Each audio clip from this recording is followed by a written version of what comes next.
સુરતમાં વિદ્યાર્થીનીના આપઘાત કેસમાં તપાસ તેજ જિલ્લા શિક્ષણ અધિકારી કચેરીની ટીમ શાળાએ પહોંચી મહિલા અધિકારીએ વિદ્યાર્થીનીઓની કરી છે પૂછપરછ મહિલા અધિકારીએ ક્લાસના અન્ય વિદ્યાર્થીઓના નિવેદન લીધા સાથે અભ્યાસ કરતા વિદ્યાર્થીઓના લેખિતમાં નિવેદન લેવાયા છે અને સીસીટીવી ફૂટેજ જાહેર કરવામાં આવ્યા છે શાળા સંચાલકોના હવાથિયા 2 કલાકથી શાળા સંચાલકો આપી રહ્યા છે ગોળ જવાબ ગોડાદરા પોલીસે પણ શાળાએ પહોંચીને તપાસ શરૂ કરી છે શાળાના વિદ્યાર્થીઓ પરિવારજનોના નિવેદન નોંધવામાં આવશે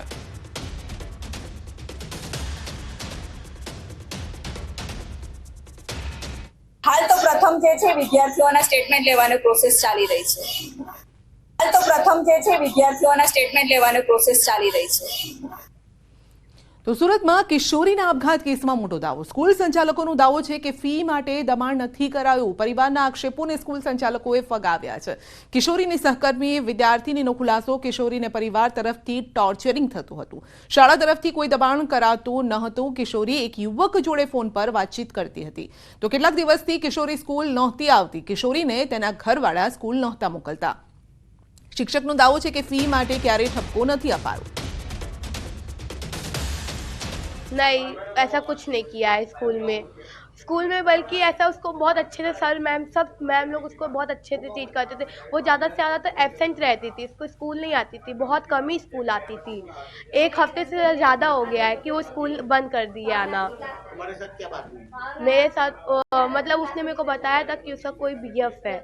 तो वो मुझे अपनी सारी बात बताती थी अभी उसका भाई ने गेम में पैसा उड़ा दिया था ना उसने ये बात भी मुझे बताई वो छोटी छोटी बात बताती थी और उसकी मम्मी उसको स्कूल नहीं आने देती थी ना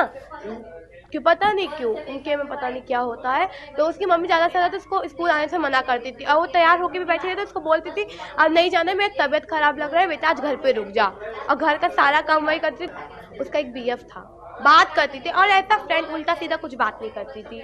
हमारे स्कूल में ये आक्षेप लगायु અમે સાંભળવામાં આવ્યું છે કે સ્કૂલ ફી બાબતે સુસાઇડ કર્યું છે એવી વાત એકદમ 110% ખોટી છે કે અમે સ્કૂલ ફીસ માટે છોકરાઓને ખબર નથી કે મારી કેટલી ફીસ બાકી છે અને કેટલી જમા છે અમે ખાલી ડાયરેક્ટ વાલી હારે જ કોન્ટેક્ટમાં રહીએ છીએ તો તમારી સાહેબ તમારી ફી બાકી છે તમે ક્યારે ભરવાના આગળની ડેટ અમે લઈ લઈએ અને આ ડેટ પાછો અમે કોલ બેક કરીએ કે ફી ના સાહેબ આ ખોટી વાત છે મતલબ ફીસ માટે ન હોય કોઈ બીજો પનિશમેન્ટ હોય માની લો કે કોઈ હોમવર્ક બાકી રહેતું હોય એવી કોઈ વાત બની હોય બાકી ઓર ફી બાબતે અમે છોકરાને જાણ નથી કરતા સાહેબ હા એ ખોટી વાત છે સાહેબ કોઈ બીજું જ કોઈ ઘરેલું અંદર કોઈ પ્રોબ્લેમ હોઈ શકે પણ સ્કૂલમાં એવું કોઈ બનાવ નથી તમે ગમે છોકરાને જાય પૂછ્યું કે તમારી ફી માટે તમને તમારી ફી કેટલી બાકી છે કે તમે કેટલી જમા છે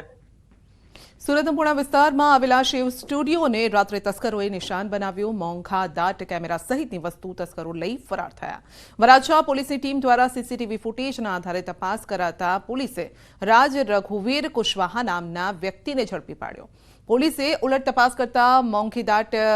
કેમેરા જે છે મોંઘાદાટ કેમેરા લેન્સ સહિતની સામગ્રી મળી આવી છે અને વરાછા પોલીસે આરોપી પાસેથી 1.96 લાખની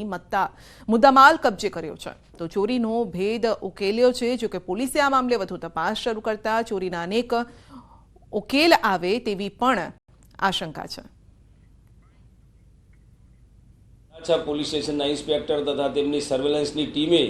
આ બાબતે હ્યુમન અને તેમજ ટેકનિકલ ઇન્ટેલિજન્સના આધારે એક આરોપીની ધરપકડ કરેલ છે જેમાં આરોપીનું નામ રાજ રઘુવીર કુશવાહ અને તેની ધરપકડ કરેલ છે અને સમગ્ર ચોરીમાં ગયેલ તમામ મુદ્દામાં